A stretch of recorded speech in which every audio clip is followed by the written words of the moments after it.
Bueno, buenas tardes a todos, todas y todes. Mi nombre es Michi Moraga, soy directora de políticas de incidencia en Sinergia, Iniciativas para los Derechos Humanos, que también somos parte de la red de litigantes LGTBI. Y estoy acá con Karen Anaya, que es la secretaria técnica de la red de litigantes. Y esta tarde estamos con un espacio que nos parece súper especial y estamos además muy contentas de que lo estamos teniendo, que es un panel sobre cumplimiento de sentencias de la Corte Interamericana de Derechos Humanos. Y le voy a dejar a Karen que nos presente las dos personas panelistas que tenemos, que además les agradecemos muchísimo y estamos muy emocionadas de que estén acá. Karen.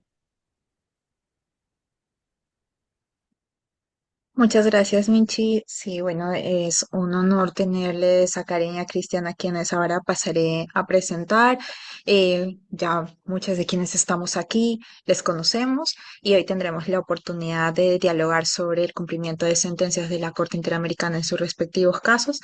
Y pues para iniciar, les comento, Cristian es activista gay y de las personas viviendo con VIH, comunicador social por la Universidad Nacional Federico Villarreal. Él cuenta también con un diplomado en Derechos Humanos, con mención en Acceso a la Justicia por la Universidad Antonio Ruiz de Montoya de Perú. Formó parte de la organización de las primeras marchas del orgullo LGBTIQ+ en este país. Integró el Frente por el Derecho a Ser Diferente, que en 2002 impulsó el reconocimiento explícito de la orientación sexual como una categoría protegida por la Constitución. Fue director ejecutivo del Movimiento Homosexual de Lima entre agosto de 2009 y marzo del 2011. Asimismo, con el patrocinio de la organización Demus, en 2004 inició la primera demanda de discriminación por orientación sexual en el Perú, caso que posteriormente, en 2023, nos lleva a una sentencia por parte de la Corte Interamericana de Derechos Humanos, por la que ahora abroga para su cumplimiento y sobre lo cual hoy conversaremos. Por otro lado, Karen Atala Rifo es abogada de la Universidad de Chile. Su trabajo se ha desarrollado dentro del Poder Judicial, desempeñándose actualmente como jueza de garantías. Es magíster en Género y Cultura de la Facultad de Filosofía de la Universidad de Chile, magíster en Derecho Laboral y Seguridad Social de la Universidad Adolfo Ibáñez y diplomada en Derechos Humanos de la Mujer del Centro de Derechos Humanos de la Universidad de Chile. Karen demandó al Estado chileno por discriminación por orientación sexual, logrando para la región la primera condena del Sistema Interamericano de Derechos Humanos, sentando un valioso precedente en esta materia. Asimismo, ha desarrollado diferentes labores de defensa de derechos humanos, de las diversidades sexuales, en organizaciones civiles desde ya hace 2 décadas. Fue miembro del Consejo Consultivo y desde 2014 es directora de Fundación Iguales, organización que también es integrante de la red de litigantes LGBTIQ+ de las Américas, y trabajan desde ahí para conseguir la plena inclusión de la diversidad sexual en la sociedad chilena. Sin más, te devuelvo el pase, Michi. Gracias, Karen. Antes de continuar, quería pedirle a todas las personas que pongan sus nombres para que sepamos quiénes están en la sala, porque creo que Cristian, vos le diste como a tres personas tu link, entonces hay como tres Cristian, creo que acá en esta sala. Entonces les pido que pongan sus nombres para que podamos saber quién está por seguridad y también para saber quiénes nos acompañan esta tarde. La metodología va a ser así, nosotros preparamos cuatro preguntas que le vamos a hacer a Karen y a Cristian en este orden. Son cuatro preguntas sobre los cumplimientos. Ella y él van a contestar brevemente y después queremos tener un espacio para que todas las personas puedan formular preguntas. Si quieren ir haciéndolo en el chat, también ya lo pueden ir haciendo. Y si no, de acuerdo al tiempo, vamos a hacerlo a viva voz. Entonces vamos a empezar. La primera pregunta es para Karen y que también es para Cristian, digamos, considerando su experiencia, ¿cuál es el valor de contar con una sentencia de la Corte Interamericana de Derechos Humanos y cómo ha impactado en su vida? Entonces te damos primero el pase, Karen, y después a Cristian. Hola a todas las personas que están conectadas en este chat. Con eso me evito las, les, los, lex. Las personas. Buena pregunta. Eh, Muchas gracias, Michi, por la invitación y a Karen Anaya, mi tocaya, eh, por formar parte de este panel donde compartir mis experiencias. Y acá yo quisiera plantearlo desde el punto de que yo fui una víctima, pero una víctima, por así decirlo, calificada. Porque desde el momento en que soy una mujer de derecho, abogada, trabajo en el Poder Judicial, no fui indiferente a la estrategia judicial de la denuncia internacional, después de las pruebas que se presentaron, de los argumentos, del orden de los argumentos, etcétera, y fue un trabajo muy intenso que tuvimos con los abogados y el equipo. Por lo tanto, y teniendo presente lo que me preguntaste, de qué impacto ha tenido una sentencia del sistema interamericano, eh, yo creo que tú te refieres al impacto personal primero, y luego lo tiramos al impacto social del colectivo, y luego el impacto nacional y también del contexto latinoamericano. Entonces, eh, como víctima, el primer impacto es, como dice la sentencia, esta sentencia es per se un mecanismo de reparación. Entonces yo creo que aquí, como víctima, me sentí, siempre lo digo, dignificada con la sentencia, reconocida que hubo una violación fundamental de derechos humanos y en ese sentido, como persona, me sentí reparada y dignificada. Y ese es un impacto positivo, potente. Además, acuérdense que estas sentencias se ordenan que sean publicadas en un medio, en un periódico de amplia difusión nacional y en un portal web del gobierno del país condenado. Entonces, es una medida que moviliza la vergüenza de los estados condenados. Es como la exposición pública en la plaza de tener en la Edad Media al delincuente con el cepo puesto en las manos y que todo el mundo lo podía mirar y abuchearlo, tirarle fruta. Acá, como no se puede hacer eso con los estados, pero que lo tengan en un portal web del Ministerio de Justicia o del Poder Judicial, la publicación de la sentencia equivale a eso. Entonces, primera, respondiendo a tu pregunta, Michi, me sentí dignificada, sentí que hubo un reconocimiento de que hubo una violación a los derechos humanos fundamentales y eso, por supuesto, forma parte del mecanismo de reparación personal que toda víctima busca cuando se restablece el imperio del derecho. Ahora, si lo vemos, ¿qué importancia tuvo una condena para el colectivo LGTBI en Chile?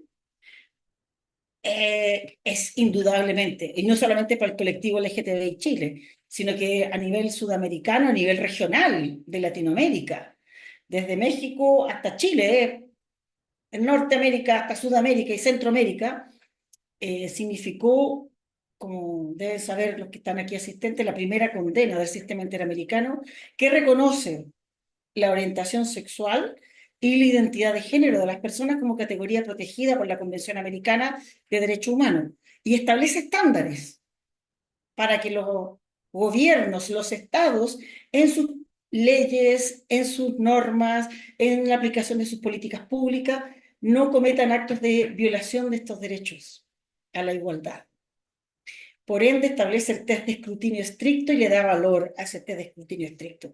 Y bueno, países ustedes saben, como México, justamente que estaba debatiendo el tema del matrimonio igualitario y que el DF estaba reconociendo a nivel jurisprudencial el matrimonio igualitario por sentencia de la Suprema Corte de la Nación Mexicana, hicieron después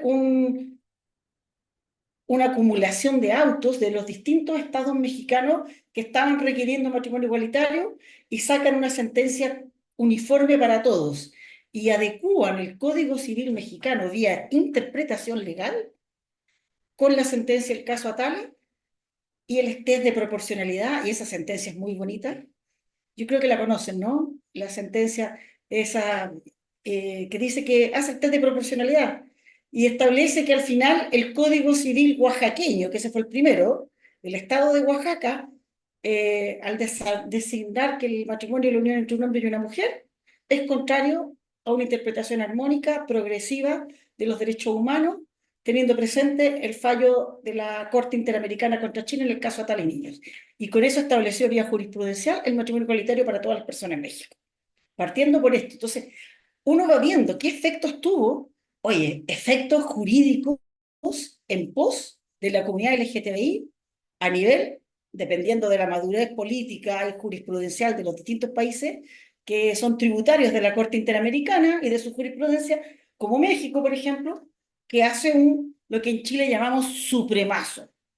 Es decir, se dicta un fallo del más alto tribunal de la República, dando una interpretación novedosa a una institución tradicional, anquilosada, de 2000 años, con la visión progresiva de los derechos humanos. Y esto parte por una condena de la Corte Interamericana. Por supuesto, en Colombia el Tribunal Constitucional también reconoció los derechos en el caso de, esto antes de los otros casos que se hicieran en el sistema interamericano, el derecho de pensión de viudez para el compañero permanente del mismo sexo, y así fue creciendo como una bola de nieve. Y en Chile ayudó en cierta medida a que fuera un factor que para las orgánicas LGTBIQ+, las organizaciones que luchamos como activistas, para tener un instrumento jurídico que presentarle a los legisladores para que empezasen a dictar leyes que ampliaban los derechos en el matrimonio, en la afiliación, en la identidad de género. Entonces, ¿qué consecuencias tuvo una condena? Yo creo que es la consecuencia esperable. Acuérdense, si se fueron aplicados y han logrado estudiar la sentencia del sistema interamericano en derechos LGTBQ+, hablan de que las sentencias tienen vocación transformadora. Y esa vocación transformadora se traduce en que buscan cambiar el statu quo a una concepción más amplia de protección de la persona humana en otros ámbitos, en este caso LGTBQ+. Eso te podría decir así prima facie. Podemos estar hablando todo el día, pero no me quiero pasar de los 5 minutos que me diste, querida Michi. Gracias, Karen. Igual tenemos otras preguntas, así que vamos a tener más tiempito. Vamos Cristian, a ir. Gracias a todas las personas que nos acompañan en este espacio, particularmente compartir con Karen Atala, es un privilegio, es un honor. Y bueno, recordar en primer lugar que estamos ya en esta lucha 20 años, precisamente el 1 de octubre pasado, hace unas semanas se cumplieron 20 años desde que inició el proceso legal en mi caso, en este caso ante la Comisión que ve los derechos del consumidor en el Perú. Y bueno, entonces respecto a la pregunta, yo quiero dividir, coincido en muchos puntos los que ha mencionado Karen, quería dividirlos también justamente en la parte más macro y en la parte que me toca más de manera más personal, más individual. En lo individual y en lo personal, la sentencia ha significado para mí varias cosas. En primer lugar, precisamente el hecho de que se reconozca que en realidad se me discriminó, que no fue algo que fue un capricho mío, que no fue un invento que se pasó por mi cabeza, ¿no? Como en todo momento y constantemente a través del proceso se quiso hacer ver. Y entonces esta sentencia lo que hace es reconocer la verdad, ¿no? Reconocer que hubo una verdad de discriminación, de un hecho discriminatorio que se reconoce como tal. Y eso es eh, importante. Otro aspecto que creo que es relevante en lo que a mí respecta es que, claro, la sentencia llega en un momento particular de mi vida en el que yo estaba medio alejado del activismo, ¿no? Yo soy una persona activista que ha militado muchos años en organizaciones de derechos humanos de las personas LGTBIQ+, pero estaba alejado ciertamente por diversas razones, eh, la pandemia, el fallecimiento de mis padres, etcétera, ¿no? Entonces yo me había mantenido como ya alejado de todo eso y la sentencia lo que hace es colocarme nuevamente y vincularme nuevamente con el activismo y eso es algo que valoro mucho, ¿no? Reconozco la importancia en mi vida de la sentencia. En la parte más macro, sin duda, creo que la sentencia es y haciendo la diferencia con la sentencia del caso de Karen, que tiene definitivamente más años, esta sentencia, la de nuestro caso, tiene apenas año y medio de haberse emitido. creo que todavía tiene muchas potencialidades, ¿no? Para generar este efecto transformador que mencionaba Karen, precisamente, ¿no? En el sentido de que creo que la sentencia ayuda a consolidar y a desarrollar algunos estándares que se habían venido ya tratando y abordando en sentencias previas de temática LGTBIQ+, y otros nuevos sin duda, ¿no? Em, yo creo que eso, creo que es un aporte más hacia alcanzar el camino hacia la igualdad plena para todas las personas LGTBIQ+ en la región. Entonces, digo, no puedo yo, salvo un hecho muy puntual del que tuve conocimiento, que por ejemplo acá en Perú la Defensoría del Pueblo consideró a la sentencia como parte de un conjunto de medidas de inclusión laboral, por ejemplo, dentro del tema de inclusión laboral, porque recordemos que esta sentencia, entre otras cosas, dice que las empresas están obligadas a respetar los derechos humanos, no solamente de sus trabajadores, también de sus clientes y de sus proveedores, de todo el sistema en el que opera el sistema empresarial. Y en ese sentido, la Defensoría del Pueblo está entendiendo esta sentencia como parte de estos estándares de inclusión laboral, por ejemplo, ¿no? Entonces, eso, digamos, como algo más que podemos referir, digamos, más directamente como un impacto que ha tenido la sentencia, pero esperamos que definitivamente, pues, en el transcurso de la lucha por la implementación de la misma, podamos tener cosas mucho más palpables que puedan justamente ayudar a este camino hacia la igualdad. Gracias, Cris. Bueno, la segunda pregunta, ya vamos a empezar otra vez por Karen, es, considerando su experiencia, ¿qué impacto tiene el cumplimiento o incumplimiento de sentencias internacionales en las víctimas de violaciones de derechos humanos? Bueno, en cierta medida está respondido con lo que dije previamente, con el mecanismo de reparación, de dignificación. Va a depender de la víctima, de las restituciones in integrum, va a depender si se puede retrotraer la causa anterior a la violación. En el caso de muertes, desapariciones forzadas, ¿qué queda? Una indemnización económica, un memorial, perpetua memoria. En el caso mío no se podía devolver el tiempo atrás después de 10 años de juicio. Ya mis hijas habían crecido, o sea, todo ese tiempo perdido de maternidad no se puede devolver.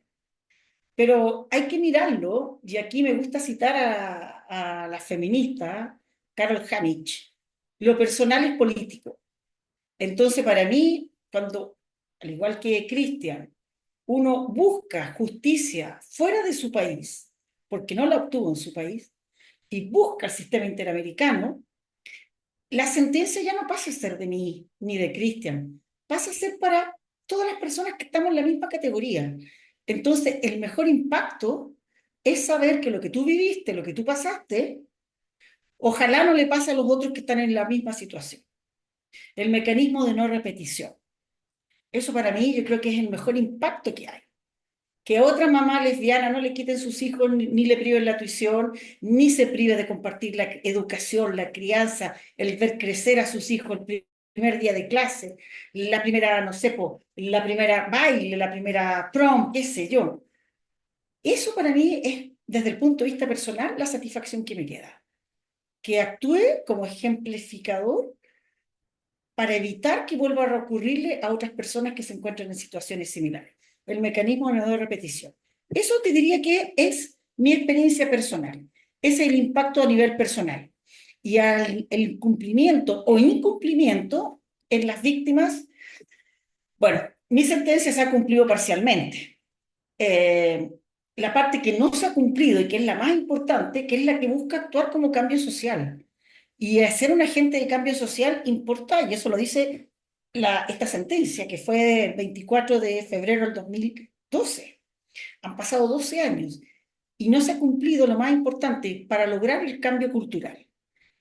Las discriminaciones que sufrimos, quienes fuimos al sistema interamericano por materias de LGTBQ+, por violaciones de nuestros derechos, apuntan a los prejuicios, estereotipos negativos que hay en la sociedad mayor hacia las personas de la diversidad sexual.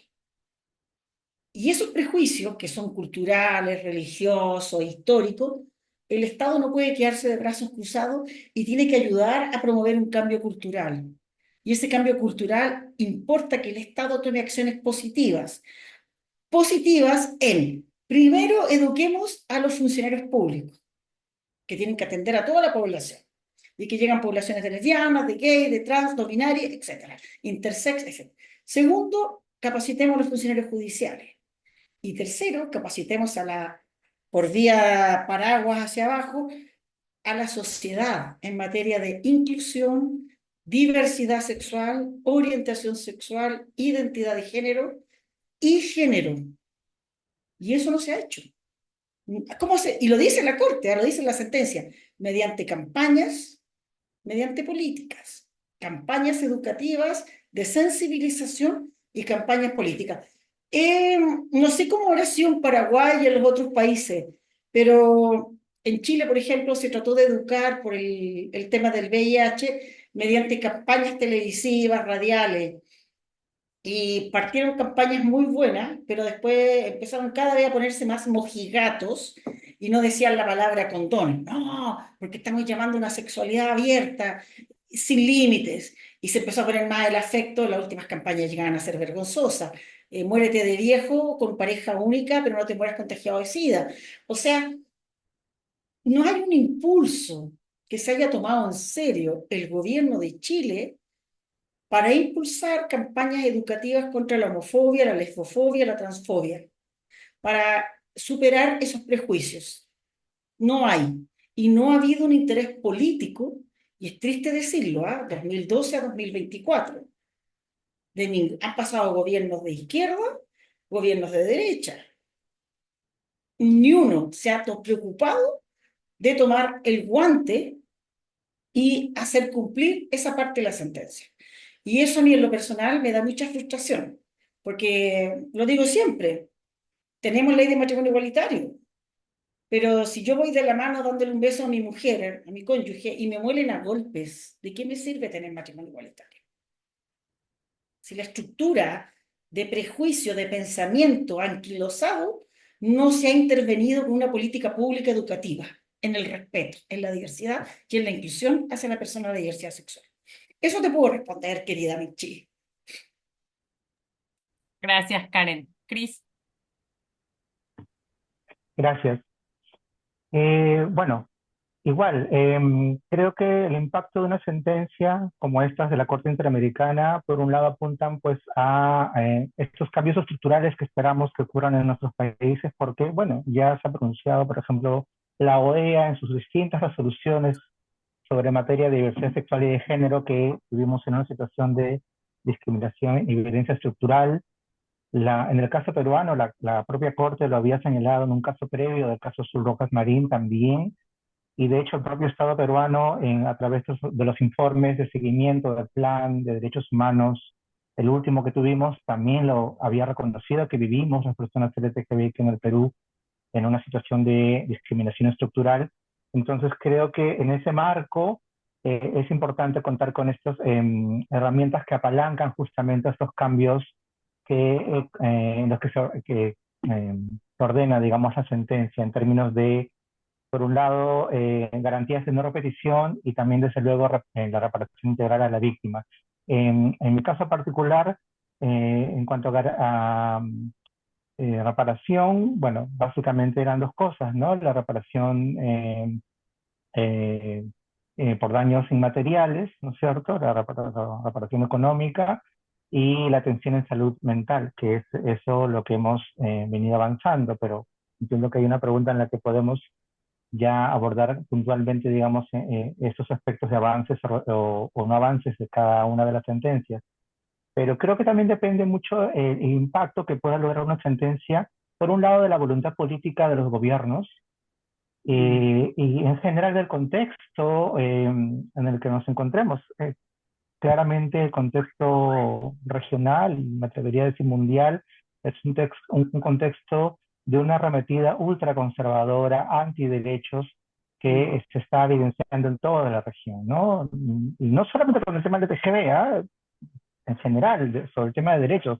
Nada más falta, vas a ver, por ejemplo, lo que está haciendo Milei con la salud pública en Argentina, Bukele, etcétera, ¿no es cierto? Entonces, creo que eso es importante reconocer. Acá en el Perú, ciertamente estamos en una dictadura, ¿no? O en todo caso, a un paso nada más de serlo totalmente, dictadura congresal, le decimos, que ni siquiera tiene que ver con ideales de derecha o de izquierda, tiene que ver con que hay una sarta de delincuentes que se han apoderado del país y que forman parte de lo que es actualmente la clase política, ¿no? Y eso es lo que, digamos, puede, en el caso peruano, impedir justamente que la sentencia tenga el impacto deseado, ¿no es cierto? Eh, pero por otro lado, yo creo que las sentencias también tienen esta posibilidad, más allá de lo que le corresponde evidentemente hacer al Estado de manera obligatoria, es las posibilidades que genera para la sociedad civil y en particular para el movimiento LGTBIQ+ de cada país. En el caso del peruano, yo creo que abre posibilidades sobre temas relativamente nuevos, como por ejemplo el tema de empresa y derechos humanos, eh, por las cuales creo que se puede hacer incidencia y vigilancia, ¿no es cierto? Yo creo que en general este tipo de sentencias también son una posibilidad para que la sociedad civil organizada, las organizaciones LGTB, hagan ese trabajo o continúen ese trabajo de incidencia y vigilancia en estos nuevos aspectos, en estas nuevas materias que se abren con lo que en cada caso acarrea la sentencia, las respectivas sentencias, ¿no? Entonces yo creo que el impacto está, pero también está mediado y está supeditado al contexto social, político y, por qué no, también económico de cada país y en general de la región. Sí. Muchas gracias, Cris. Ahora le quiero dar el pase a Karen Anaya que va a formular las preguntas 3 y 4. Gracias, Karen. Gracias, Michi. Y ahora vamos a empezar con Cristian y luego con Karen. Entonces les formulo la tercera pregunta. Les pido que nos cuenten fueron los principales desafíos que ustedes enfrentaron para promover el cumplimiento de las sentencias de la Corte Interamericana en sus respectivos casos. Cristian, por favor. Sí, gracias.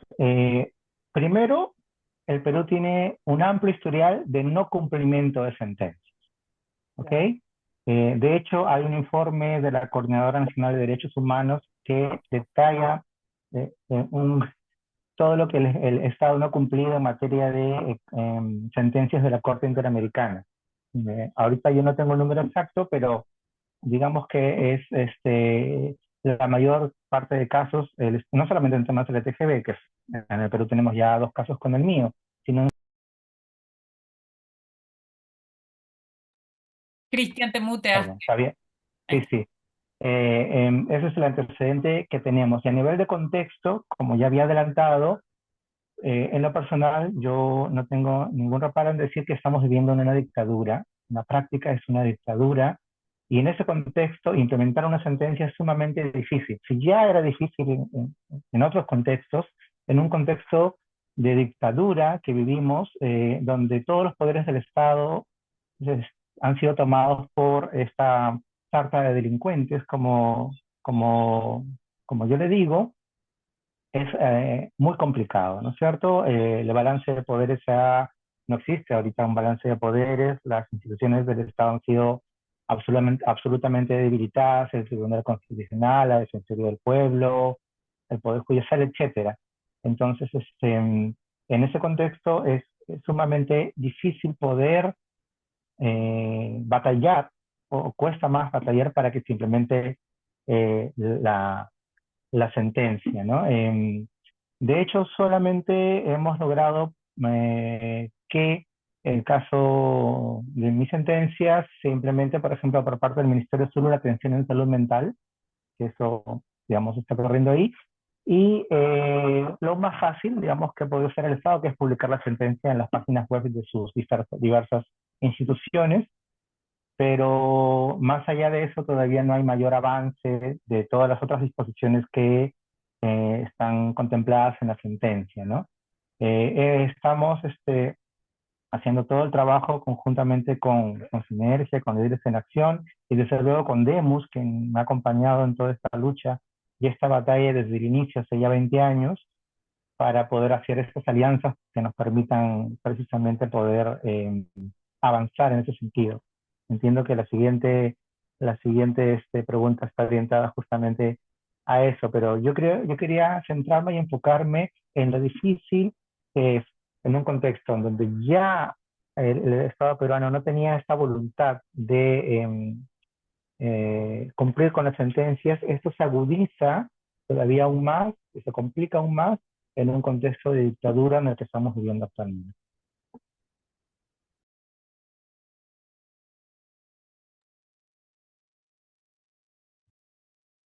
Cris, ¿terminaste? ¿O se murió? Sí, Sí. sí, sí. Muchas gracias, Cris. Entonces le damos el pase a Karen para que nos cuente en su sentencia cuáles fueron esos desafíos. Karen, por favor. Mira, acá, si estamos pensando como litigantes y como activistas, el principal desafío es tener la cohesión del equipo o quienes van a seguir trabajando en las sucesivas etapas de supervisión. Han pasado, como te digo, en el caso mío, 12 años y hay que estar mandando informes periódicos, ya sean anuales, ya sean semestrales, ya sea cada 2 años. De hecho, hasta me parece que en marzo llegó la respuesta del Estado, nos dieron la respuesta del Estado del informe del estado de cumplimiento, justamente de las medidas de reparación. Y nos dan traslado a nosotros. Entonces tú piensas que en 12 años el equipo que fue, que llevó el caso, que litigó, ya no existe. Son otras personas. Y hay que empezar a inducir a los nuevos abogados, a los nuevos, a gente. Mira, para hacerlo bien práctico, esto partió mi caso partió con el patrocinio de Abogados por Libertades Públicas, una asociación gremial de abogados por libertades públicas, que entre otros casos emblemáticos llevaron el caso de la última tentación de Cristo contra Chile por la censura previa. Una universidad, la Facultad de Derecho, la Universidad Diego Portales, a través de un centro de estudios de derechos humanos, y la Corporación Humana, que es una corporación con justicia de género feminista. De todos los que participaron en la estrategia, en la etapa de la admisibilidad previa ante la comisión y después los que alegaron en la corte, no queda nadie. Nadie, ya están todos en otras partes del mundo, en otros cargos, etc. Entonces, hemos tenido que cambiar, yo como víctima, darle patrocinio y poder, por ejemplo, a Fundación Iguales, que entró y se hizo cargo del compromiso de estar velando junto con Corporación Humanas el estado de cumplimiento del fallo. Entonces, la Diego Portales ya se salió de cuadro, dijo, no nos interesa, ya hicimos el ejercicio, ya colaboramos, pero el tema del cumplimiento, libertades públicas, lo mismo. Así podemos colaborar, pero a modo personal de los abogados que ya eran parte de esa organización gremial. Y esa organización gremial prácticamente ahora ya está casi extinta. Entonces, principal, y siendo bien práctico como abogados litigantes o como activistas, es la continuidad de quién se va a hacer cargo de hacer el seguimiento del cumplimiento y estar vigente, mandar los informes, hacer los informes, esto. Eso es la parte, digamos, jurídica ante el sistema interamericano.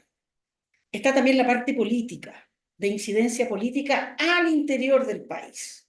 De qué manera tu voz tiene eco en políticos, en parlamentarios, en jefes de partidos políticos, en los cuales tú les digas, ayúdeme a trabajar este tema y a que el Estado, ya sea el gobierno de turno, se encargue de complementar. Y como bien dice Cris, el tema de la voluntad política, el tema de la cooptación de los poderes democráticos, Senado, Poder Judicial, Ejecutivo, cooptados por ideologías ultras conservadoras. No sé cómo será en el país de ustedes, porque bueno, en Paraguay yo sé que es súper atrasado en materia de derecho LGTBIQ. Perú en algunos momentos fue más avanzado que nosotros, pero se está quedando a la saga. Pero, por ejemplo, en Chile tenemos una bancada evangélica, bancada cristiana, que son puros senadores y diputados, no sé si senadores, pero se articuló un partido con gente de la neopentecostales, del grupo evangélico. Entonces le tenemos el bautista, el metodista pentecostal, y tienen una ideología profundamente conservadora. Y si tú vas hablándole del derecho, es que el Levítico dice ta, ta, ta, ta, es que la Biblia, entonces tú te das cuenta que te encuentras con una cuestión monolítica, un muro de gente con la cual tú no puedes conversar, porque niegan lo que se ha avanzado. Y yo no sé si estamos viviendo, bueno, en Chile estamos en una crisis profunda, no al nivel como está pasando en Perú, de que están en una dictadura económica cooptada por un grupo de delincuentes, pero acá estamos con una crisis de credibilidad que ha salpicado hasta el Poder Judicial, la Corte Suprema. Y todos los días se saben más y más, y se están viendo que muchos casos que involucraban a empresarios importantes de Chile, vinculados con presidentes de la República, como Sebastián Piñera, fueron favorecidos por procesos criminales en los cuales se habían adjudicado licitaciones o habían tenido financiamiento ilegal de la política, y no pasa nada. Entonces, siempre hay otras prioridades en nuestros países latinoamericanos. Que no tenemos vivienda, que no tenemos situación de salud, que la educación está mala. Entonces, uno va a hablar con los políticos para que se preocupen, por ejemplo, el caso, decía yo, de las capacitaciones. Hoy no, o sea, es que no es tema para nosotros. Tenemos cosas más importantes que trabajar por la minoría de la diversidad sexual. Tenemos el caso, no sé, pues de la adolescente embarazada, tenemos el caso de la violencia contra la mujer, tenemos el caso de los pueblos que están sin agua, tenemos el caso del corte de luz en el norte, y nunca somos la prioridad. Y lo peor es que uno ve que se han logrado avanzar en el caso de Chile de muchos derechos, pero vienen estas bancadas neoconservadoras, ultra religiosas, que pueden llegar a... Nadie me dice que el día de mañana salga como presidente cierta persona que no lo quiero nombrar, de descendencia alemana y de ideas ultranacionalistas, que parte inicial es J-A, cada kilo, y si él llega, él está apoyado por la bancada evangélica.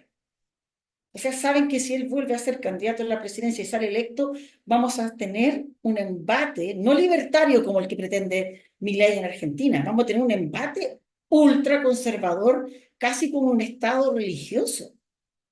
Y eso uno se da cuenta que solo no lo puede hacer, tiene que hacerlo con alianzas y constituir alianzas políticas y transversales.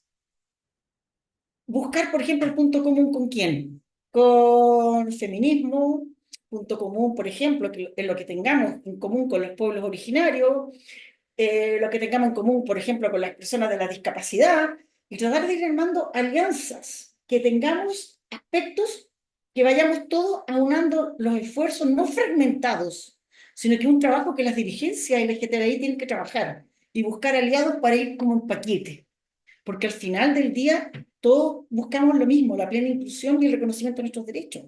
Entonces, eso es lo que te puedo decir, o sea, la incidencia en este momento, nada, no hay ni una incidencia, somos lo último.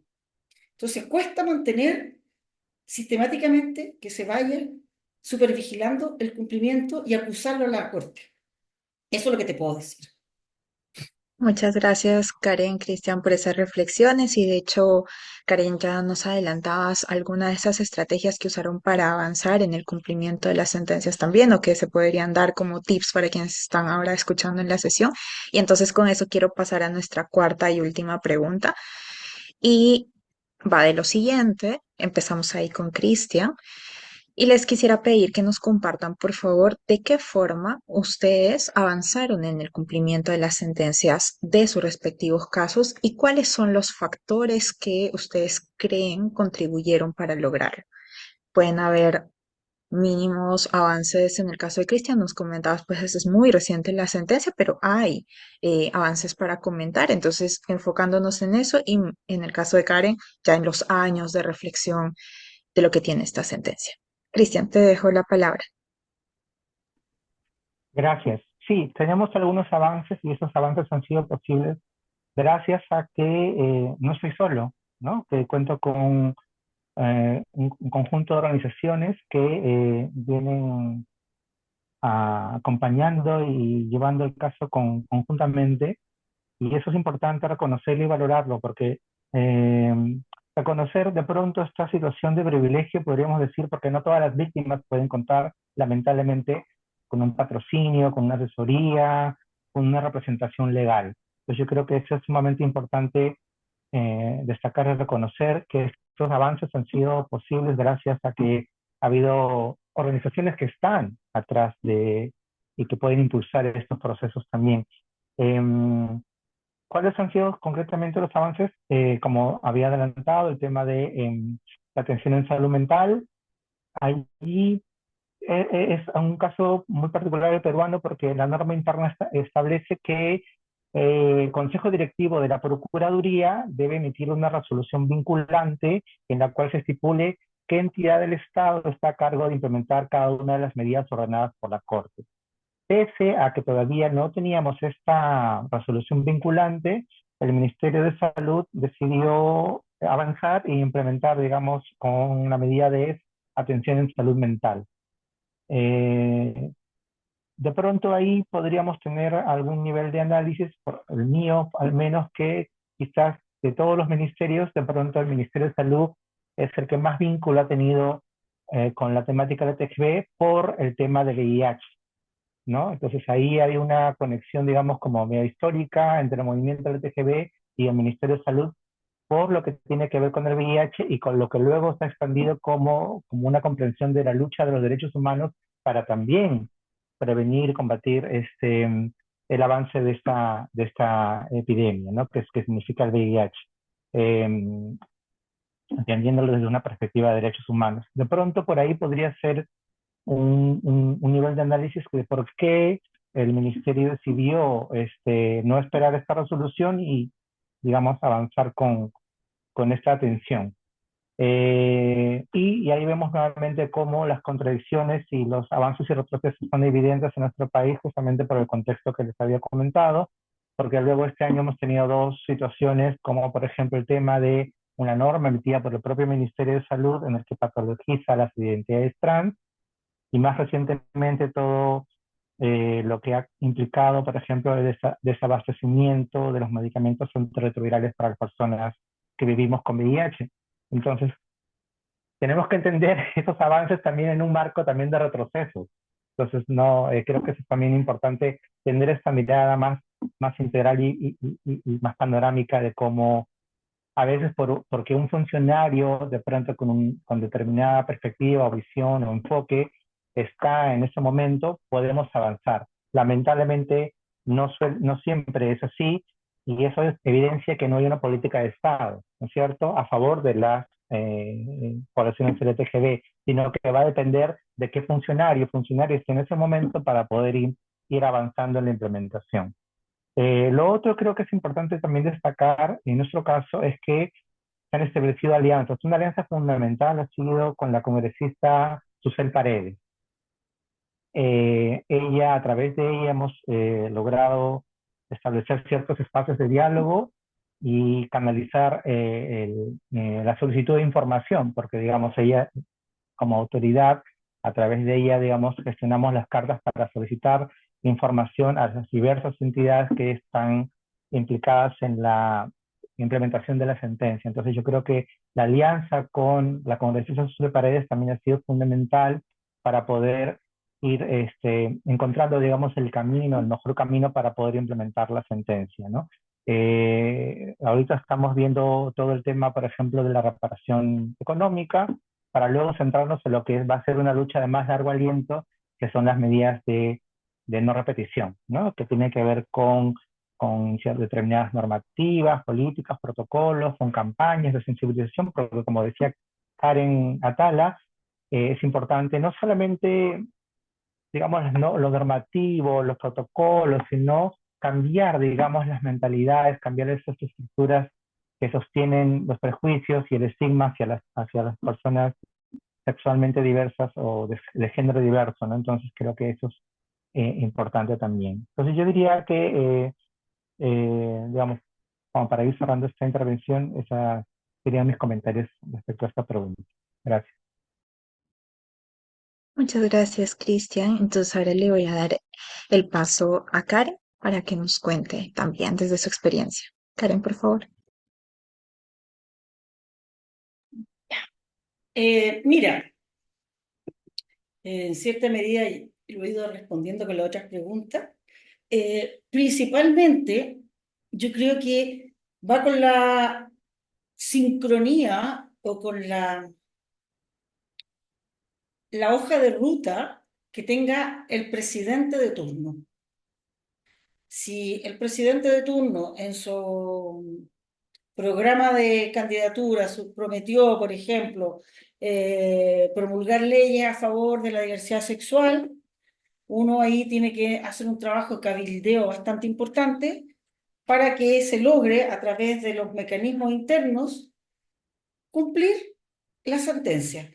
En el caso de los programas que no se han cumplido formativos, educativos, para superar el prejuicio homofóbico, el machismo, nos ha costado mucho. Primero, Ministerio de Justicia. Ministerio de Justicia dicen, claro, pero esto no nos corresponde mucho, le corresponde al Ministerio de Relaciones Exteriores. Ministerio de Relaciones Exteriores, sí, pero nosotros vemos más que nada, ya cumplimos a nivel internacional, esto habla de política interna, y como habla de capacitaciones, Ministerio de Educación. Ministerio de Educación, no, nosotros no vemos eso. Entonces, ¿qué? Yo diría que si sumamos la falta de voluntad política, tiene además, en el caso de Chile, ¿qué ministerio se hace cargo de ejecutar los puntos que establece una condena internacional? Y no evitar este pimponeo del Ministerio de Justicia, Ministerio de Relaciones Exteriores, que sale el Ministerio de Desarrollo Social, porque es un tema de capacitación para la población, que sale el Ministerio de Educación. Entonces, al final, tú te metes, en el caso de Chile, en una burocracia interminable. Ahora, ¿qué haría falta? En Chile, por ejemplo, se creó en el Ministerio de Justicia, se creó la Subsecretaría de Derechos Humanos, que se supone va a velar por el cumplimiento de las sentencias internacionales en que Chile ha sido condenado. A diferencia de Perú, que Perú es famoso porque llega a acuerdo reparatorio, solución amistosa en todos los casos y nunca cumple, como lo dijo Cris al principio, o sea, Perú tiene su fama. En todo caso, evitan la condena, llegan a una solución amistosa y después, si te he visto, no me acuerdo. Y ahí queda la pobre víctima amarrada. Bueno, en Chile se quiso o se quiere canalizar el cumplimiento de las acciones que ordena la Corte en la Subsecretaría de Derechos Humanos. Pero es una subsecretaría, no tiene recursos, no tiene personal, tiene lo mínimo. Y en este momento en Chile están preocupados de otras cosas. En realidad, como que nadie ya pasó de moda, por así decirlo. Es triste decirlo, ¿ah? Pero ya pasó de moda, ahora están con otros temas. Estamos con el tema de la corrupción muy fuerte, con el tema del narcotráfico que no está llegando, con todo el tema del crimen organizado, del Tren de Aragua, que nunca nos habíamos visto como país envuelto en este tipo de criminalidad tan severa, que nos tiene a todos como, oh, ¿qué pasó? No estábamos acostumbrados a este tipo de criminalidad. Entonces, en una agenda que valoriza y prioriza la seguridad personal, antidelincuencia, anti el discurso de la puerta giratoria, o sea, nosotros ya nos demos cuenta de que estamos perdiendo eco, ya no estamos en sintonía con lo que la población le están metiendo en la cabeza de que necesita. Porque evidentemente en Chile se está creando por los grupos económicos y de poder una sensación que vamos a terminar como Bukele en El Salvador. Vamos a terminar entregando nuestras libertades civiles, nuestras libertades individuales, en pos de un gran control autoritario contra la delincuencia. Y donde todo lo demás queda en stand-by. Entonces, raya para la suma, ¿cómo logramos avanzar? Logramos avanzar por el momentum. El momentum en que salió la sentencia estaba todo dado, los astros se habían alineado para que se pudiera dictar la ley antidiscriminatoria, la ley de acuerdo de unión civil para parejas heterosexuales y del mismo sexo, la ley de identidad trans y finalmente el 2022, en diciembre, la ley de matrimonio igualitario con los derechos filiativos. Ahora que hubo toda esta conquista de derechos, viene la aplicación, la puesta en práctica. Estamos buscando, por ejemplo, que el Estado cumpla con las políticas públicas para las personas trans, que dicte los famosos protocolos que debe dictar el Ministerio de Salud para la atención de la niñez, la adolescencia y los protocolos de acompañamiento para las personas trans, todo el tema de la hormonización. Ahora, por ejemplo, no sé por qué y a raíz de qué grupos ultraconservadores tomaron el informe CAS y lo han sacado en páginas de editoriales de los diarios, y que esto, que lo otro, y remecieron la jaula, por así decirle, y el gobierno chileno formó una mesa para ver los protocolos de terapia y hormonización para las personas trans. ¿Por qué? Si un informe CAS no tiene ni una validez, un informe que se hizo para un estudio determinado en Inglaterra, que no tiene ningún valor científico, más que ideológico.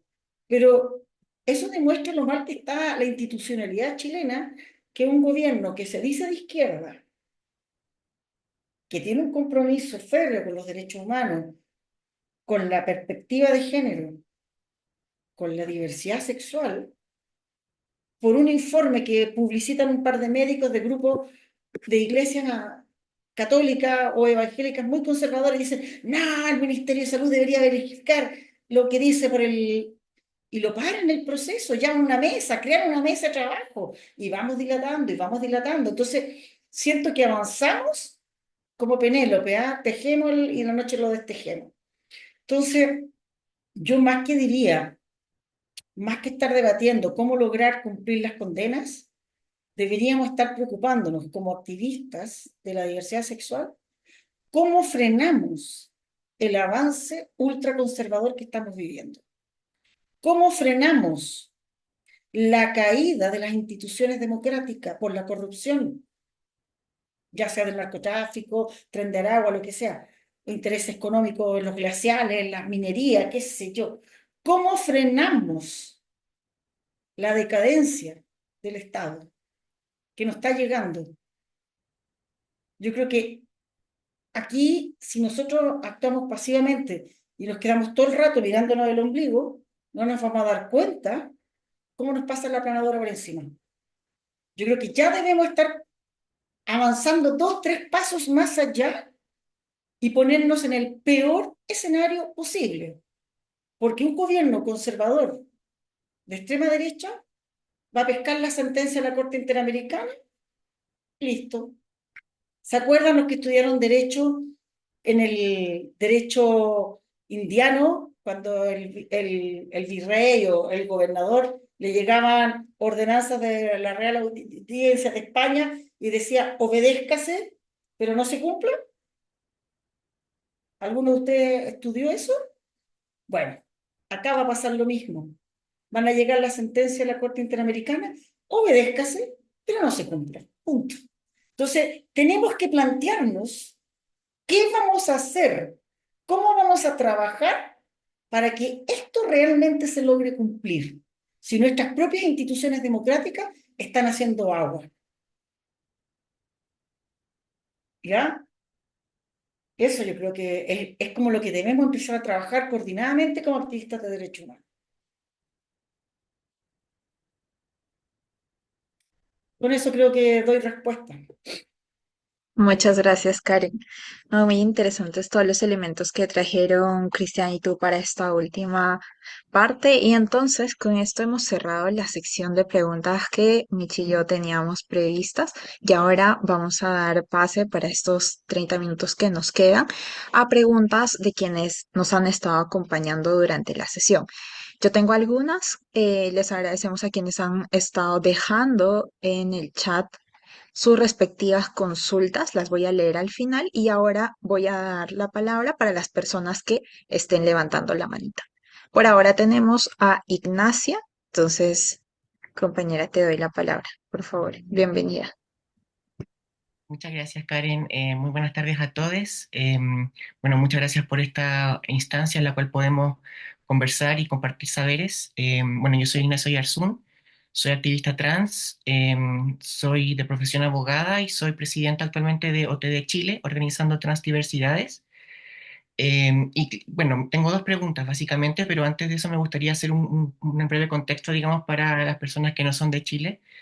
Y es que, claro, como bien decía Karen, efectivamente estamos en el destape de uno de los casos de corrupción más graves que hemos visto en Chile, digamos, en el cual un ex fiscal nacional, digamos, recientemente se divulgó información que tenía finalmente con audios y con conversaciones abiertamente homofóbicas y misóginas contra personas que también son políticas, digamos, en Chile, así como también, digamos, se han destapado casos que tienen que ver con corrupción en el Poder Judicial, referente a jueces de la Corte Suprema actualmente que están siendo investigados por la Fiscalía y que también están a puertas de una acusación constitucional para su destitución.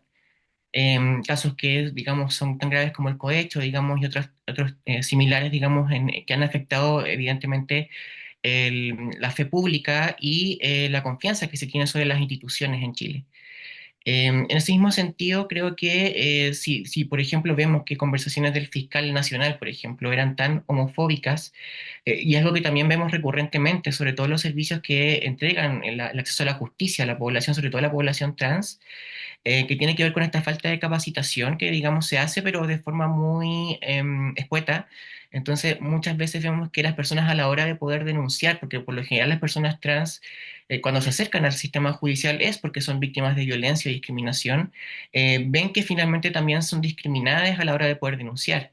Y también eso presenta, digamos, una situación que desincentiva finalmente las posibilidades de poder denunciar y del acceso a la justicia. También hemos visto, por ejemplo, casos en los cuales se ha negado la identidad de género de las víctimas, en este caso transfemeninas, para aplicar la figura penal del femicidio, digamos, y un sinfín de situaciones que tienen que ver también con cómo finalmente el Estado no garantiza la igualdad de derechos y en el acceso a la justicia a la población LGBTQ+.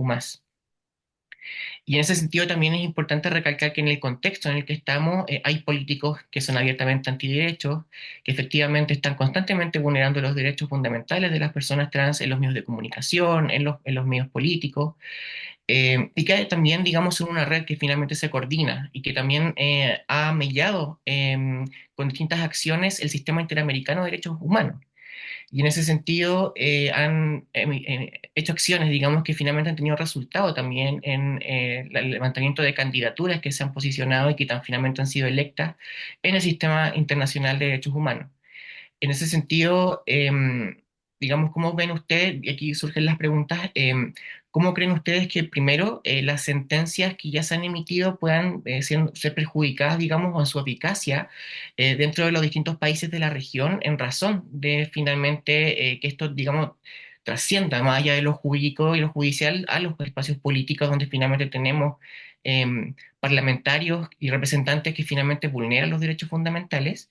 Y por otro lado, ¿cómo creen que podría hacerse frente a este constante ataque que hay en el sistema interamericano, por un lado, tanto por los sistemas internos, digamos, en los cuales se cuestiona finalmente la eficacia y la existencia finalmente de estas instancias internacionales, así como también el establecimiento digamos, representantes en estos espacios que ya son antiderechos, digamos, y que el día de mañana pudiesen evidentemente tener y enfocarse en dar sentencias que sean desfavorables finalmente al acceso a los derechos fundamentales de nuestra población?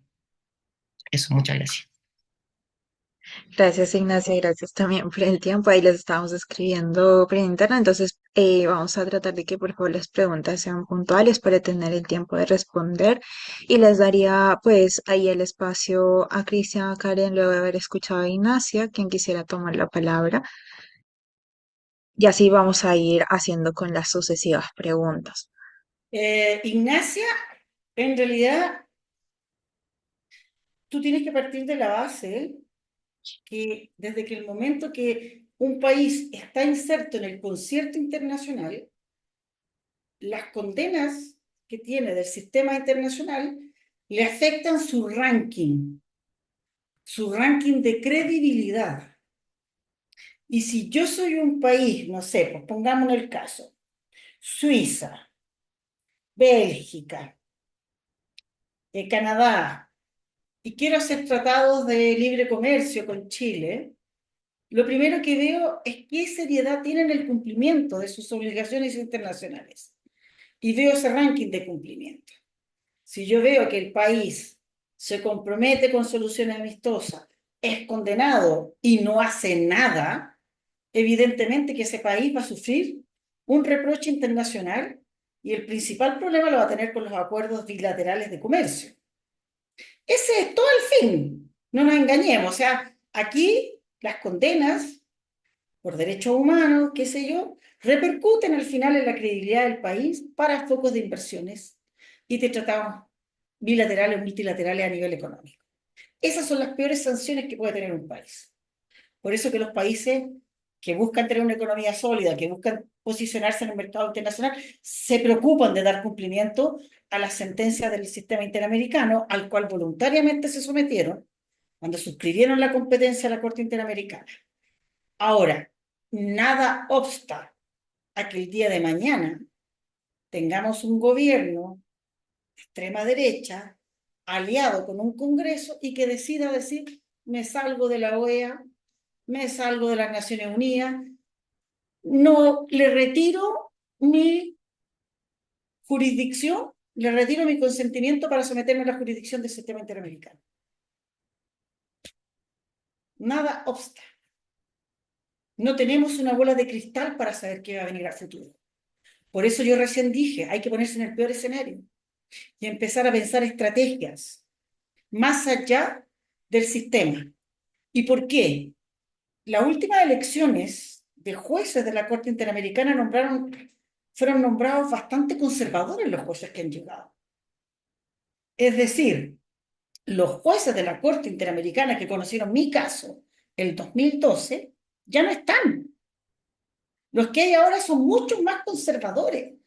Y no nos extrañemos que empiecen a llegar grupos pro católicos, evangélicos contra el aborto y que vayan a recurrir porque, no sé, pues, un padre fue vulnerado en el derecho a decidir si el embarazo de su mujer correspondía que él tuviera la voluntad de incidir en que abortara y que se le vulneró su derecho. O sea, tienes que pensar que esto es una rueda. Ahora viene un movimiento neoconservador. Y lo que nosotros ahora decimos, pero ¿cómo si ya logramos el derecho al aborto con 3 causales? Oye, la inteligencia para hacer retroceder o crear otra mirada, otra vuelta de tuerca, puede venir perfectamente. La iglesia tiene excelentes abogados, excelente tiempo, excelente capital, tiene continuidad de 2000 años, no le va a importar que 10 años más quien va a estar vigilando el cumplimiento de un fallo, no tiene esos problemas. Y pueden crear estrategias contra los métodos de control de la natalidad, contra el aborto, contra el acceso a las terapias de VIH, buscando cualquier derecho humano y dándole otro sentido. Entonces, tampoco tenemos que confiarnos tanto en que el sistema va a operar, porque depende de quienes componen el sistema, quienes nombran a los jueces del sistema interamericano y los tiempos que duran. Entonces, tampoco es la panacea, tampoco es la panacea. Por eso, y vuelvo a decir, aquí lo que hay que hacer es un trabajo de alianzas estratégicas con distintos grupos vulnerados. No mirarnos el ombligo solo desde lo LGTBQ+, porque la unión hace la fuerza, lo único que te puedo decir. No sé si Cris quiere responder algo más. Sí, coincido contigo, Karen, en el sentido que son fundamentales las alianzas, la articulación del tejido social. En el caso peruano, creo que es particularmente difícil la herencia que tenemos del fujimorismo, ¿no? Lo estamos viendo ahora con todas las movilizaciones que se están dando a partir de esta oleada de extorsiones y ya directamente asesinatos vinculados a las extorsiones, por el cual se están movilizando, por ejemplo, los gremios de transportistas, por ejemplo, en primer lugar. Pero ahí, por ejemplo, y con las dificultades que organizarse desde los sindicatos, por ejemplo, tiene cuando los sindicatos fueron totalmente, pues, desarticulados por el sistema neoliberal implantado desde la época Fujimori, ¿no? Entonces, y ahí lo que tú decías, ¿no? Articular, interseccionar agendas. Por ejemplo, yo me preguntaría por qué no desde el movimiento LGTB y concretamente, por ejemplo, desde el movimiento trans, no podría sumarse, no podríamos sumarnos a estas manifestaciones, a estas protestas, a este pliego de reclamos, porque tenemos toda la evidencia que las extorsiones y los asesinatos también se están dando en el grupo de compañeras mujeres trans que ejercen el trabajo sexual.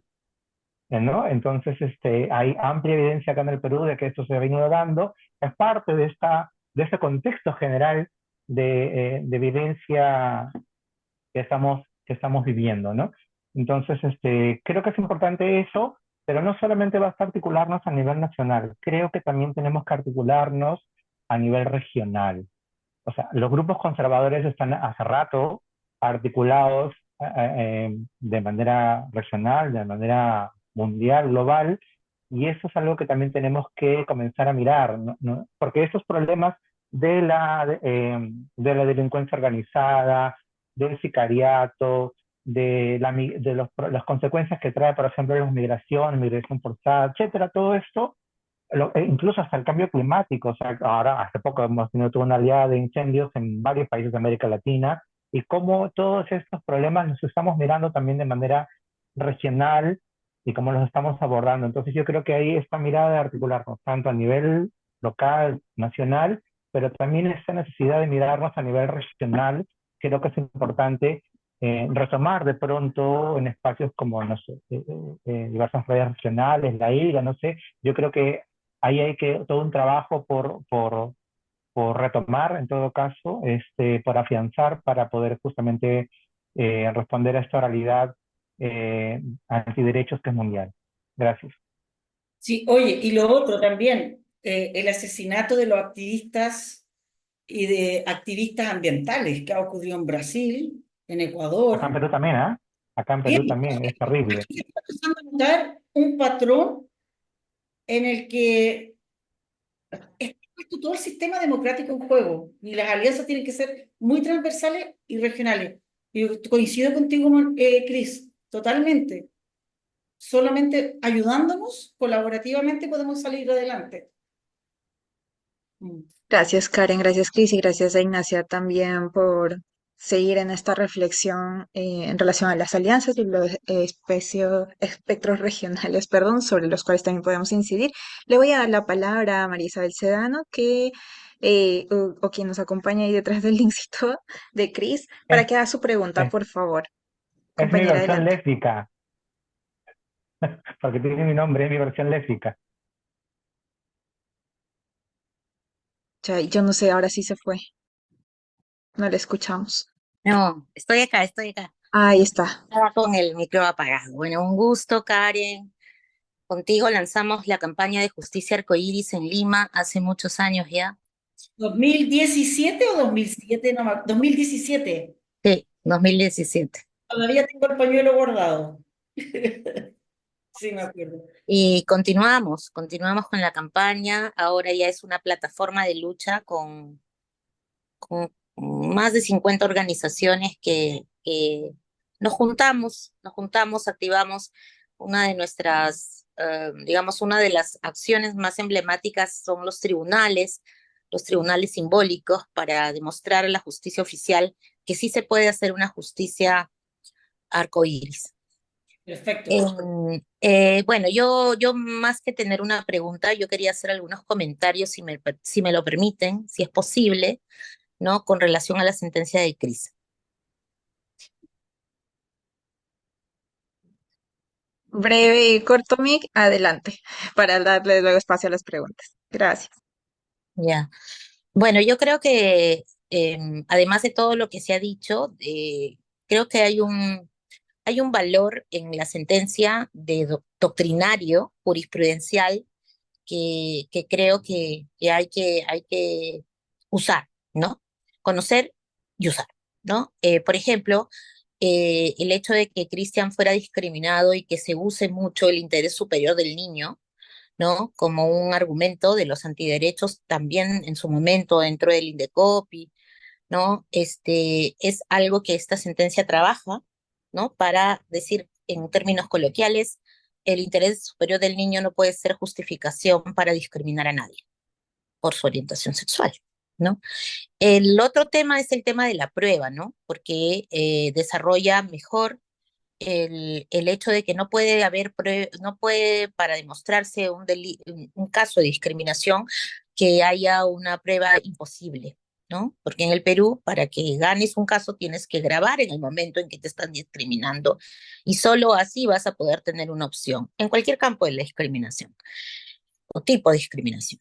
Y luego también está el tema de que son las empresas, en este caso, ¿no? O el Estado el que tiene que demostrar que no discrimina, que tiene políticas antidiscriminatorias o que tiene o sea, no, la carga de la prueba ha sido algo que es muy importante que nosotras hemos tenido que desarrollar porque básicamente en toda la lucha ante el Poder Judicial ese fue un tema recurrente sobre el tema de que no había pruebas de lo que había sucedido. No bastaba el testimonio de Cristian, no bastaba el contexto, ni otras pruebas indiciarias que daban al lugar este caso. Bueno, eso por el lado, y también lo otro que quería es sobre el cumplimiento, ¿no? Para cumplir, efectivamente, creo que depende cómo uno lo mira, pero toda la experiencia de todas las organizaciones y de los litigios estratégicos que han precedido al DECRIS han permitido que la reparación en salud se lleve a cabo cumpliendo estándares de derechos humanos. No, no solo que se le preste una atención, ha sido difícil y creo yo que es sobre todo porque, eh, bueno, ya, no voy a ahondar más por el tiempo, pero eso quiero decirles que para quien esté interesada, interesado en este caso, decirles en qué términos hemos hecho que se cumpla, ¿no? Lo otro es el tema de, no es poca cosa haber logrado el acuerdo eh, de, mm, que mencionó Cristian de la Procuraduría, porque la resolución de acuerdo, ¿no? Por el tiempo en que lo hemos logrado y ha sido fundamental y también es una lección aprendida de otros litigios estratégicos, era hacer uso del fuero legislativo y de su función fiscalizadora para hacer cumplir y abrir puertas, porque la Procuraduría en el Perú, por el talante autoritario, dictatorial que estamos teniendo, e inclusive el INDECOPI, cierran puertas al diálogo con sociedad civil. Y ahí señalar que la batalla dura con el Poder Judicial que vamos a tener en materia de la indemnización que se tiene que pagar y las costos y costas, porque, por ejemplo, el Poder Judicial sale todo muy fresco a decir que ellos priorizan el pago de las reparaciones de las personas mayores a los 65 años. Entonces, a Cris tendría que esperar a cumplir 65 años para que esté en la lista de prioridades esto, ¿no? De pago de su indemnización por parte del PJ.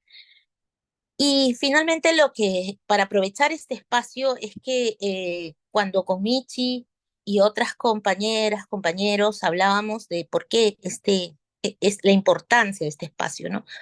Porque el problema del incumplimiento de las sentencias de la Corte, como ustedes bien lo han dicho, no es un problema de un solo país o de un solo caso. Entonces, ¿para qué tenemos un sistema interamericano? Tenemos una corte interamericana para que luego los estados no cumplan. Entonces, para nosotros hay que colocar en agenda de nuestras propias organizaciones y plataformas el asunto de la importancia de qué mecanismos tiene que la OEA usar contra estos países que incumplen sentencias y que no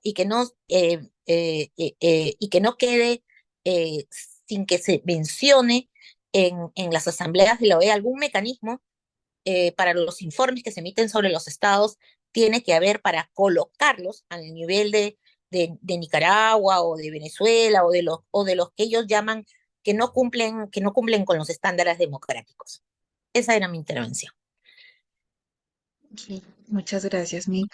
Bueno, ahí hay otros elementos que se están rescatando, entonces para ahondar. Y lo último, ya es una pregunta que voy a traer de quienes dejaron en el chat también las consultas. Esta es de Diana Alvarado y ya desde quienes pues no participan en los casos, que no hacen parte del equipo de litigio de seguimiento, como decía Karen hace un momento, hay el interés de saber de qué formas, haciendo incidencia, ustedes creen, Cristian, Karen, que se pueda ayudar a fortalecer el cumplimiento de sus sentencias, de otras sentencias en el que pues hay un interés particular en la región por ser estándares para todas las personas LGBTQ más en las Américas. Les doy el pase y que si quieren empezamos con Karen y luego con Chris. Y con eso Sí, cerramos. yo creo que la denuncia, primero hacer alianzas globales, conseguir apoyo de otras organizaciones y al final hacer denuncias. Si mi país no está cumpliendo con algo y yo soy yo contra el Estado, lo único que puedo hacer es que otro Estado lo interpele. Y si no otro Estado, buscar alianza. Por ejemplo, pensemos, seamos creativos en las soluciones. A lo mejor hay alguna empresa internacional que tiene negocios en mi país y que tiene un gran compromiso con los derechos LGTBIQ. Y esa empresa, por ejemplo, podríamos decirle al gerente general de la sucursal en Estados Unidos, en Silicon Valley o en Ginebra, Suiza, sabe que ayúdenos. Nosotros desde este pequeño país latinoamericano tenemos este caso, ha sido condenado por tal cosa, y hasta el momento el gobierno no le interesa, al Estado no le interesa cumplir. Y usted, como es socio comercial con este país, pucha, sería muy bueno que usted lo ponga como parte de las obligaciones multilaterales o bilaterales de los acuerdos de libre comercio, el cumplimiento de esto. Yo no sé, pero esto lo voy a contar de mi experiencia personal. Cuando se estaba tramitando mi caso en el Sistema Interamericano de Justicia, me acuerdo que me invitaron, fue a Argentina, no me acuerdo, por ese año 2007, 2008, un encuentro que se hizo, me acuerdo que se llamaba Los Cuadernos Marxistas, que se organizó allá en Buenos Aires, 2007, 2008, yo no me acuerdo. Yo no soy marxista, pero me invitaron ahí y me acuerdo que estaban los chicos de la CHA, de no me acuerdo, otras organizaciones LGTB, y estaba viva en ese momento eh, la activista trans que falleció. Ay, ¿cómo se llamaba? ¿Se acuerdan ustedes, los chicos de Argentina, la activista trans que Loana, falleció? Loana Lo van Berkin. a ver. Joana Berkins. Sí. Y Luana Berkin me contaba que había un acuerdo Mercosur, Chile, estamos hablando 2008, 2007, Mercosur estaba en pleno apogeo. Y ese año el lema de Mercosur era Mercosur sin homofobia. Y dentro de eso el gobierno argentino, en esa época, había trabajado todo el tema de antidiscriminación, había creado la CONADI o INADI, había creado el INADI por el contexto del Mercosur, y que Brasil, mientras tanto, estaba tratando todo el tema de la transfobia y los asesinatos transfóbicos que se estaban viviendo, y había creado un escuadrón especial de policía para proteger a la comunidad trans que estaba siendo diezmada en las favelas en Brasil. Y Chile, cri, cri, cri, cri, nunca nos enteramos, las organizaciones LGTBQ, porque Chile nunca lo publicitó. Y yo me acuerdo que estaba parada en la calle y veo un paradero de micro Buenos Aires, Mercosur contra la homofobia, Argentina y el Instituto INADI contra la discriminación. Y yo dije, y en Chile estábamos con el gobierno Lagos, me parece, de Lago de Frei, no me acuerdo bien. Nada, nada, nunca se supo a nivel mediático, ni creo que ni siquiera en las reparticiones públicas, que el lema de ese año era Mercosur contra la homofobia. Entonces, yo creo que no es baladí pensar que el tema económico es la forma en la cual uno puede lograr presionar a los gobiernos para el cumplimiento de las condenas. Y para eso ya hay que salir del esquema de activismo territorial y empezar a pensar en un activismo multidimensional hablar quizás con empresas transnacionales, que a lo mejor no puede que estemos anti-transnacionales y todo, pero empezar a buscar todas estas vías de lucha para que las presiones al Estado no lleguen solamente desde la diversidad sexual ni desde las organizaciones civiles, sino que empiecen a llegar de estas vías. Y para eso hay que estar más atentos al concierto internacional del mercado y todo cómo va. A mí me dio mucha rabia ver eso. Y me acuerdo cuando llegué a Chile y tuve una de las tantas reuniones con la Cancillería chilena, le dije yo, ¿qué onda con el Mercosur sin homofobia? Ah, sí, claro, porque nosotros no participamos. Sí, sí, firmamos las actas. Y me mostraron las actas en Argentina, firmadas por nuestro encargado del Mercosur chileno. Y fue uno de los agentes en Chile que más dilató la negociación amistosa en mi caso. Entonces tú ves que va a Argentina o a Brasil, firma un convenio y llega a Chile y tratando de buscar una solución amistosa, 2007, 2008, no se escucha padre. Entonces yo creo que nosotros tenemos que ir mirando más allá también, buscando otro tipo de alianzas, que al final va a primar. No sé si doy respuesta. Muchas gracias, Karen. Sí, hemos abierto ahí otro elemento también para la reflexión de quienes nos escuchan. Y no sé si Cris quiera complementar muy brevemente algo sobre estas acciones de incidencia que otras personas podrían tener desde la sociedad civil para apoyar en el cumplimiento de las sentencias internacionales. Y ya con esto vamos cerrando. Si no hay comentarios finales, Cris, avísame. Sí, o algo muy ¿No? pequeño, para complementar lo que menciona Karen, que qué interesante, mira, porque claro, la sentencia de mi caso tiene que ver con todo el sistema económico, con empresas y derechos humanos en general, y creo que por Mm. ahí es una entrada también que podemos tener y cómo podemos conectar lo que ella nos plantea, ¿no? Y tiene ese sentido cómo también fortalecer espacios subregionales, por ejemplo, o sea, en esos que podemos hacer incidencia y tal.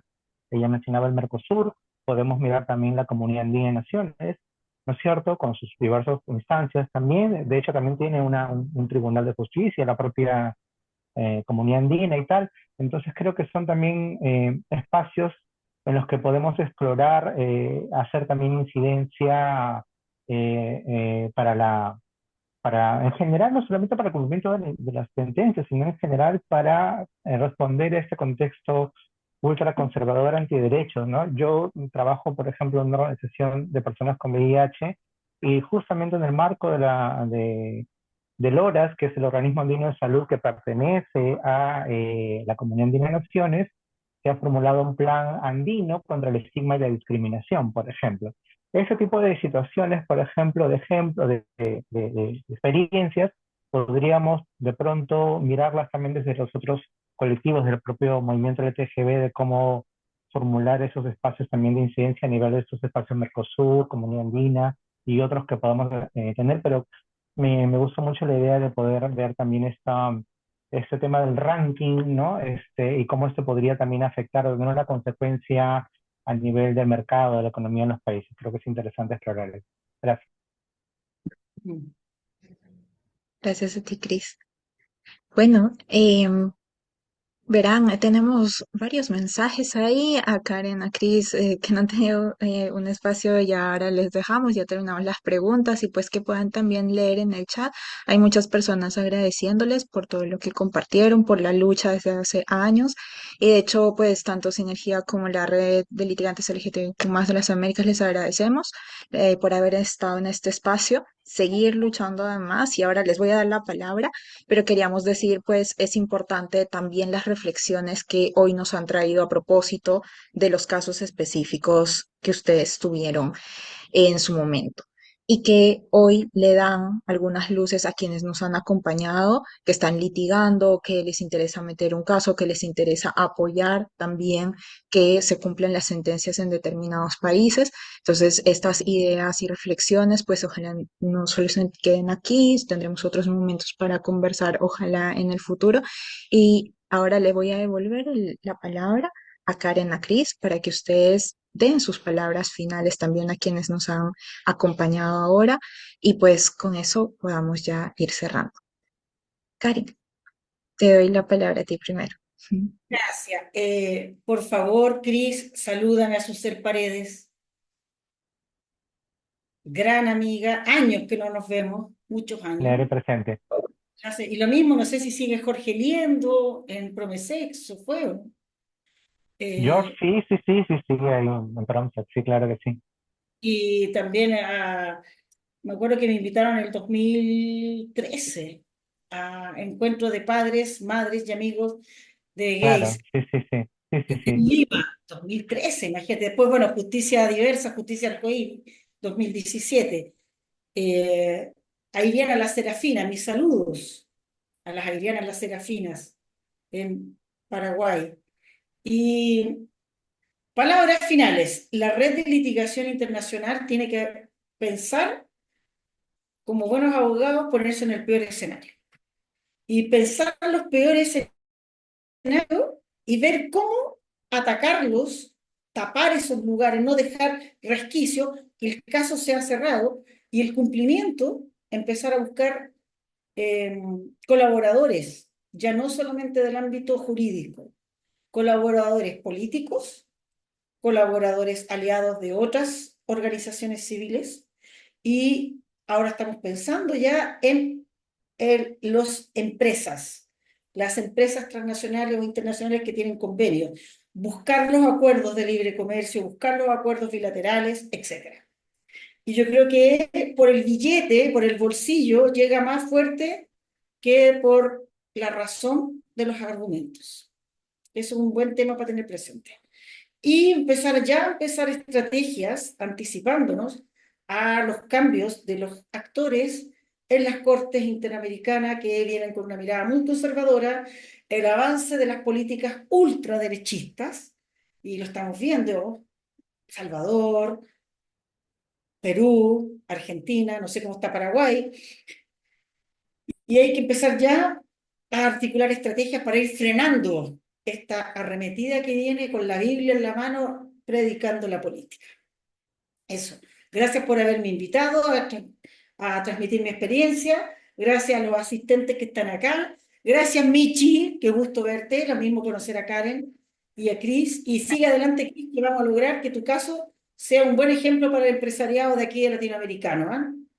Vamos a verlo para que impulse también las políticas acá en Chile. gracias, gracias. Le daré tus saludos a los compañeros y compañeras que has mencionado, Karen, a ver si en algún momento nos visitas por acá. Yo en diciembre estaré por Chile y si de repente por ahí nos podemos ver, sería genial. Hagamos algo con iguales, con la fundación, podemos hacer alguna actividad, alguna charla, alguna cosa entretenida podemos organizar también. Genial, Helen. Ahí entonces nos ponemos en contacto porque sí, de hecho voy a estar por allá por diciembre a pasar fiestas con mi hermano. Pero aprovechando un poco los espacios también para hacer esta incidencia, ¿ves? Para eso también sirven. Pero sí, nada más como mensaje final, articulación nacional, regional, acuerpamiento, mirada interseccional en las agendas, ¿no?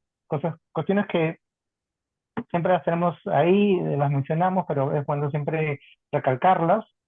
Eh, y nada, seguir siempre en la lucha. Yo creo que es importante que desde las propias personas que hemos atravesado estas situaciones de discriminación también es importante reconocer la labor que cada quien pueda tener en su respectivo espacio, país, desde este ámbito también activista, ¿no? De defensa de los derechos, creo que es importante porque tiene también una particularidad dar voz y dar cara, el nivel de exposición que una persona puede tener también implica determinados ataques, acoso, etcétera, a través de las redes sociales ahora también. Yo creo que eso también es importante mirarlo en el contexto y valorar también el trabajo que desde los activismos venimos haciendo, ¿no? Entonces yo creo que con eso cerraría también mi intervención. Gracias. Muchas gracias, Cris. Karen. Perdón, Michi, quisieras dar unas palabras finales también. Sí, gracias. Yo en realidad quiero un poco leer dos mensajitos que dejó María Luisa Peralta que creo que resumen bastante mejor lo que yo querría decir. Y decía María Luisa, muchísimas gracias por esta conversación, qué lujo escuchar a Karen y a Cristian. Y también decía, y para las lesbianas que somos madres, el caso de Karen ha sido y sigue siendo extremadamente valioso. Nos has dado muchísimo a todas, Karen, con la lucha que has sostenido. Entonces, yo me quiero quedar con eso. Además, yo en particular estoy muy, muy emocionada por tener al primer y al último caso en este panel con todo lo que eso significa y también ver todo lo que hemos logrado en el último tiempo, pero también al mismo tiempo lo mucho que todavía nos queda por hacer. Entonces, nada, de compartirles mi emoción, mi agradecimiento a Karen y a Cristian, a vos también.